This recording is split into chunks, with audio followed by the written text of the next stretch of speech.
O Senhor esteja com todos. Ele está no meio de nós. Proclamação do Evangelho de Jesus Cristo, segundo Marcos. Glória a vós, Senhor. Naquele tempo, Jesus chamou os 12 e começou a enviá-los 2 a 2, dando-lhes poder sobre os espíritos impuros. Recomendou-lhes que não levassem nada para o caminho, a não ser um cajado, nem pão, nem sacola, nem dinheiro na cintura. Mandou que andassem de sandálias e que não levassem 2 túnicas. E Jesus disse ainda: quando entrardes numa casa, ficai ali até vossa partida. Se em algum lugar vos receberem, nem quiserem vos escutar, quando sairdes, sacudi a poeira dos pés como testemunho contra eles.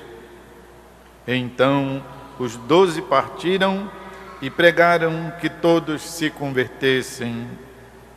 Expulsavam muitos demônios e curavam numerosos doentes, ungindo-os com óleo.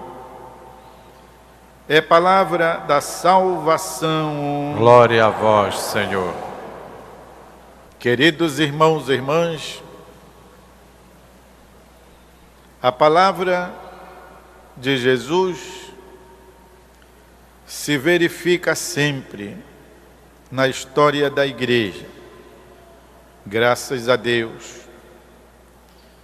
A palavra de Deus, conforme o próprio Senhor diz, não passará. Passarão o céu e a terra, mas as minhas palavras não passarão. E haverão de cumprir-se de um modo absoluto. E não se deve alterá-las, nem tirando o pingo do i, diz Jesus. E como é bom quando nós vemos isto assim perto de nós, o testemunho da simplicidade e da coragem a que Jesus convida os seus amigos. Recomendou-lhes não levassem nada para o caminho, a não ser uma vara, quem sabe para espantar alguma cobra. Nem pão, nem sacola, nem dinheiro na cintura. Quando o Santo Padre, o Papa Francisco, veio para a Jornada Mundial da Juventude, não quis descer em Brasília, para não dar conotação, digamos, de autoridade governamental que ele tem. Quis descer mesmo no Rio de Janeiro, o lugar onde aconteceria um evento pastoral. E assim ele quis que fosse uma visita apostólica, não tanto, pois a visita de um chefe de Estado, que ele o é. E não só, mas despertou um grande interesse porque, de modo insólito para um Papa, ele desceu carregando uma sacola, uma pasta. E não era uma pasta presidente, era aquela pasta que os padres usam. E todo mundo doido para saber o que tinha dentro da pasta do Papa. Porque se era assim tão importante, ao ponto de ele mesmo trazer consigo, não eram os seus discursos, porque isto estava na mão do secretário. O que tinha dentro da sacola do Papa? Alguém perguntou: Santo Padre, o que é que tem aí? Não deixem eu me esquecer de dizer para vocês o que é que tinha dentro da valise do Papa. Mas eu queria falar, primeiramente, desta simplicidade. Quis descer no Rio de Janeiro, e lá ser recebido com a simplicidade de um pastor. E até trocou em cima da hora a direção, não é isso, do percurso. Não se sabe até hoje se foi um erro lá de propósito ou se foi alguma coisa assim intencionada. O certo é que enganou todo mundo e acabou indo por outros lugares e num carrinho popular, exatamente para mostrar ao Brasil e ao mundo isto, a simplicidade do Papa. Outro dia ele ganhou um carrão daqueles milionários e mandou vender, e mandou fazer, executar vários projetos sociais com o dinheiro arrecadado da venda do carro. E assim outros testemunhos do Santo Padre, o Papa. No dia da sua aclamação, como sendo pontífice eleito, quis ficar mesmo com a sua roupa, a sua batina. Trouxeram-lhe lá várias coisas, várias casulas, vários mantos, que ele não quis. Trouxeram-lhe também os sapatos vermelhos, que ele não quis, até porque também ele tem um desnível numa perna, de modo que um lado do sapato é mais alto assim, para poder segurar a sua caminhada. E a cruz, trouxeram para ele uma cruz de ouro, crivada de brilhantes. Disse, não, eu vou ficar com esta mesma aqui, que é de latão. Uma cruz que ele ganhou, e um padre de lá, de Buenos Aires, quando certa vez foi a Roma, comprou lá num artesão esta cruz simples, que já estava até assim, sendo de latão, meio enferrujado. Pronto, isto aqui. E a simplicidade do Papa fez também com que ele permanecesse com o mesmo tema de quando ele foi feito bispo, que foi a frase que o evangelista São Mateus diz, quando ele próprio, com o nome de Levi, foi chamado por Jesus lá na coletoria de impostos.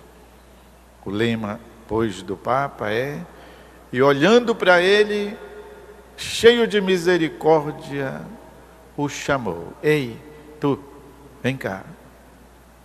Ou seja, considerando-se já desde o início indigno, e apenas foi escolhido por causa, primeiramente, da misericórdia de Jesus, que o olhou, eu quis, dizendo bem, sem mérito algum de minha parte. E outros testemunhos tão bonitos que nós temos do Papa, na sua preferência pelos simples, pelos pobres, o Natal que ele passa com os encarcerados, o lava-pés dos que andam pela rua, outras surpresas que o Papa faz no estilo de vida que sempre foi dele. Quem morava, eu conheci em Buenos Aires, dizia do mesmo modo, não mudou nada. Diríamos o poder, também o poder espiritual e o poder político. O Santo Padre é o chefe de Estado, pois, do Vaticano, que é reconhecido entre as nações do mundo. Ele sempre foi assim, o poder não lhe subiu à cabeça. E que efeito faz a figura e o modo de ser do Santo Padre Jorge Mário Bergoglio. Deu-lhes poder sobre os espíritos impuros, recomendou-lhes que não levassem nada para o caminho, a não ser um cajado, nem pão, nem sacola, nem dinheiro na cintura.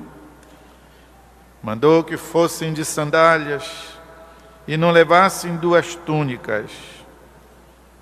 Aqui, meus amigos, está a palavra de Jesus, e como é bonito nós vermos esta palavra se realizar, diríamos, perto de nós, em nossa época, e fazermos parte da nossa igreja, que vive com simplicidade esta época da sua história. Uma época em que no mundo faltam autoridades, uma época em que no mundo as ideologias fracassaram, e a figura simples deste homem de Deus é que praticamente confere, não é isso? Segurança, confere respeito ao mundo, porque todas as pessoas o admiram. Assim, meus irmãos e irmãs, a palavra de Jesus se cumpre no meio de nós.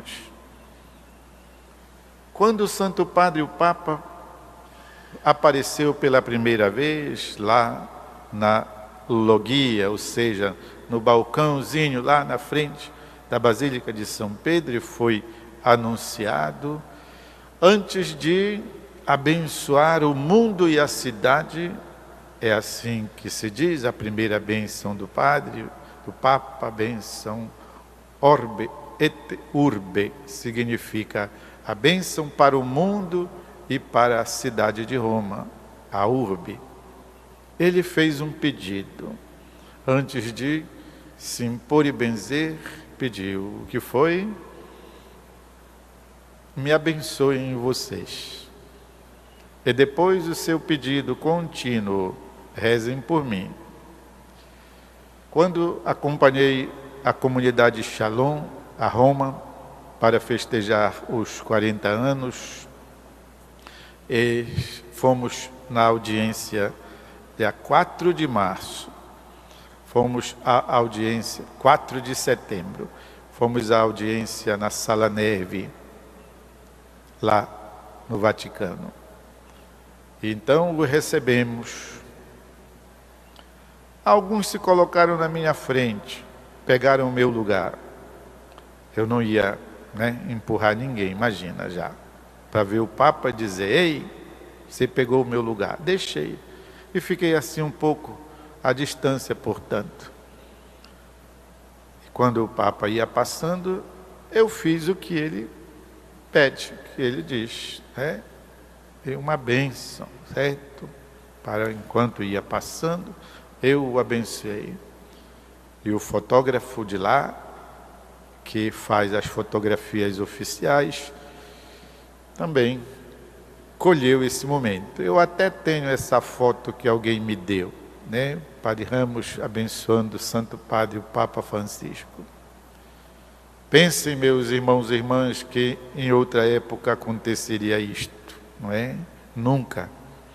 Eu estou falando aqui para exatamente mostrar para vocês o efeito da palavra de Jesus que se cumpre nos seus ministros. Ainda bem, no pastor supremo universal da nossa igreja, com uma missão que Jesus confia a todos, aos seus apóstolos do tempo dele, ao Santo Padre, o Papa Francisco, e a nós. Qual é esta missão? Quando entrardes numa casa, ficai ali até vossa partida. Se em algum lugar não vos receberem, nem quiserem vos escutar, quando sairdes, sacudi a poeira dos pés.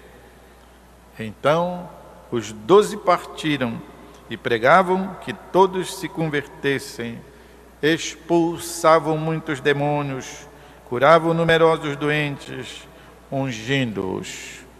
Aqui está, meus irmãos e irmãs, a palavra de Deus que deve inspirar-nos a todos, não só ao Santo Padre, o Papa Francisco, que graças a Deus já é repleto do Espírito Santo e da palavra de Deus neste sentido, mas que deve inspirar a todos, a cada um de nós, pois o nosso santo batismo nos obriga a isso, porque de fato está lá, colocado na carteira do nosso batismo, missionário. Você é um missionário. É que a gente não presta atenção, e faz tempo que não olhamos, ou talvez nunca olhamos, nossa certidão de batismo. Mas lá está escrito, você é um missionário. Vamos sempre, meus irmãos e irmãs, nos alegrar com as maravilhas que o Senhor realiza em nossa igreja, em nossa vida. Um instante de silêncio.